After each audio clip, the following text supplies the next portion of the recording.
আপনাদের দাবিগুলো শোনার জন্য, আপনাদের কথাগুলো বলার জন্য আমরা সব সময় সচেষ্ট থাকি। তো আপনাদের উচিত আর একটু সহনশীল হওয়া, কারণ আপনাদের এই যৌক্তিক দাবিগুলোকে কেন্দ্র করে স্যাবোটেজ করার জন্য মানুষজন বসে আছে।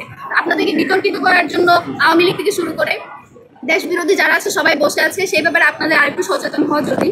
এবং এই মুহূর্তে সবচেয়ে সেন্সিটিভ ব্যাপার যেটা আপনারা দেখে থাকবেন, যে অগ্নিকাণ্ডের ঘটনাগুলো হয়েছে, সেই অগ্নিকাণ্ডের ঘটনাগুলো দেখুন, আমাদের গোয়েন্দা সংস্থা আছে অনেকগুলো, তাদের কাজ আমরা শুধু দেখতে পাই যে বিভিন্ন জনের ব্যক্তিগত তথ্য সামনে আনার ব্যাপারে তাদের সবচেয়ে ভূমিকা আমরা দেখতে পাই। অথচ দেশের সবচেয়ে গুরুত্বপূর্ণ স্থানগুলোতে যে এই ধরনের স্যাবোটেজ হবে, এই তথ্য কেন তাদের কাছে নেই? তাদের এই ব্যাপারে নিষ্ক্রিয়তা আমাদেরকে শঙ্কিত করে তোলে। এবং সবচেয়ে খারাপ ব্যাপার যেটা, বাংলাদেশের আপডেট দেওয়া হচ্ছিল, লাইভ করা হচ্ছিল, তো সেই জিনিসগুলোতে আমরা স্পষ্টত এটা প্রমাণ পাই এবং প্যাটার্নগুলো দেখলে আমরা বুঝতে পারি এগুলো কাদের কাজ। এই ব্যাপারে রাষ্ট্রের কি ভূমিকা তা আমরা জানি না।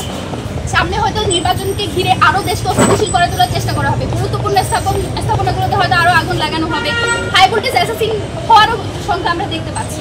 তো তার প্রেক্ষিতে রাষ্ট্র কী ভূমিকা নেবে সেটা আমাদের কাছে এখন স্পষ্ট নয়। তারা কি ইনিশিয়েটিভ নিয়েছে এখন পর্যন্ত সেটাও আমাদের কাছে স্পষ্ট নয়। বিশেষ করে হচ্ছে যে এয়ারপোর্টের যে ঘটনা, সেই ঘটনায় খুবই কাছেই ছিল অগ্নি নির্বাপক যে ব্যবস্থা, সেটা খুবই কাছে থাকা সত্ত্বেও সেই পর্যন্ত অনুমতির কথা বলে অগ্নি নির্বাপনটা করতে দেওয়া হয়নি, এই ধরনের খবর আমাদের কাছে এসেছে।